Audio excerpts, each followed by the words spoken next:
and Delawareans. Thank you for coming. This is the Nothing But Nets group from Delaware. It is wonderful to be with you, Carolyn.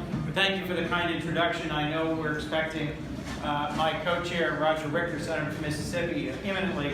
Let me just take a moment and say, every year, World Malaria Day gives us a chance to step back and to look at the progress that we've made in fighting a disease that is an enormous and unnecessary burden on millions and millions of families and children around the world.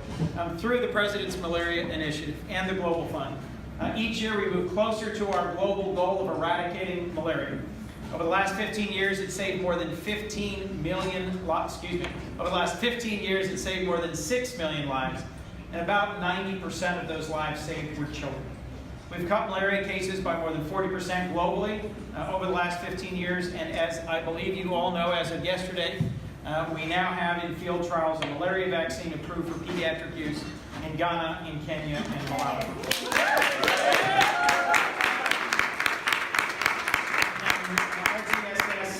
Has benefited from enormous support from key U.S. government agencies over the course of this 30-year development timeline. Walter Reed, CDC, USAID, I think all of which are represented here. Can we give a round of applause to those agencies? And GSK and PATH, forgive me for not recognizing the private sector partners. But I just want to take a minute, not to go on a down note, but to put this in some context. It looks initially from the President's so-called skinny budget, which is just a brief overview of what will soon be the full budget, that the programs we are so passionate about may have avoided an initial assault. But malaria prevention and the promotion of health among children in the world happens in a bigger context where we need clean water and safe shelter, medical care, education, R&D, and the kind of support that USAID provides to a lot of these efforts globally. And our challenge really is going to be sustaining federal support for these key and critical programs around the world. I think I am indeed preaching to the choir in a room that knows that United States foreign assistance is less than 1% of our total budget and is an incredibly effective way to show America's values to the world and to make a lasting impact in the lives of vulnerable people in countries all over the world. But I'll tell you that I just returned from a trip to Uganda, South Sudan, and Ethiopia.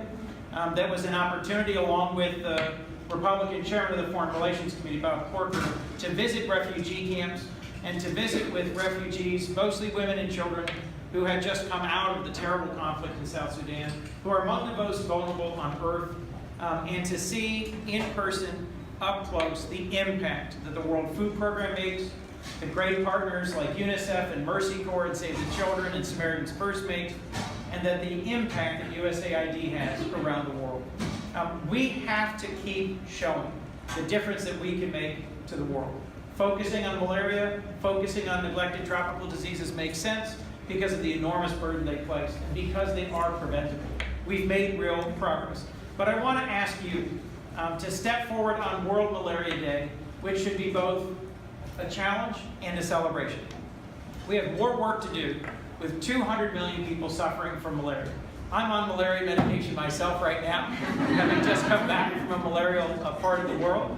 But we have to advocate twice as hard if we're going to keep investing in the research that makes these promising developments turn into solutions for millions of people around the world. And we have to keep telling our stories, your stories, stories that show what a difference we can make when America gets engaged around the world.